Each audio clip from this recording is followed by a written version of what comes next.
ভাই ভাই তোমার জন্য ওষুধ আনছি, ওঠো।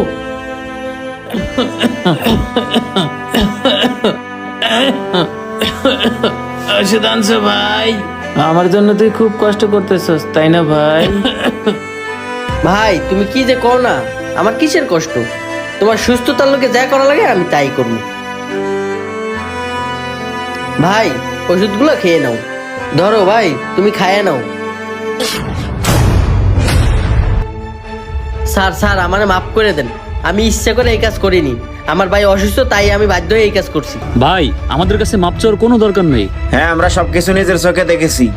স্যার আমি জানি এই কাজটা করা আমার একদম ঠিক হয়নি, কিন্তু কি করবো বলেন? আমাদের আগে অনেক বড় ব্যবসা ছিল। আমার ভাইয়ের হঠাৎ করে ক্যান্সার ধরা পড়ে, সব কিছু বিক্রি করে চিকিৎসা করতে করতে আজ আমরা এই অবস্থায়।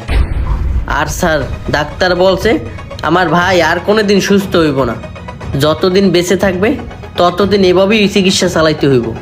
স্যার আর একটা কথা কি জানেন, গত 3 দিন ধরে আমি টিস্যু নিয়ে ঘুরতেছি, কেউ কিনে নাই। আর যখন টিস্যুর ভিতরে আমি নকল টাকা লাগাইছি তখনই আপনারা কিনে নিলেন। হ্যাঁ ভাই তুমি ঠিকই বলছো, আমরা যদি তোমাদের মতো এরকম ছোটখাটো ব্যবসায়ীর কাছ থেকে জিনিসগুলো ক্রয় করতাম তাহলে হয়তো তোমরা এই পথে আসতে না কখনো। আমাদেরই ভুল। হ্যাঁ, ও ঠিকই বলছে।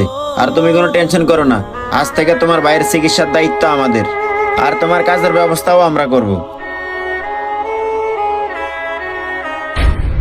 এই নো ভাই, এখানে কিছু টাকা আছে, এই টাকাটা আপাতত তুমি রাখো, আর কালকে আইসা তোমার ভাইকে আমরা হসপিটাল ভর্তি করাবো। নাও টাকাটা রাখো। আপনাদেরকে অসংখ্য ধন্যবাদ আমাকে সহযোগিতা করার জন্য।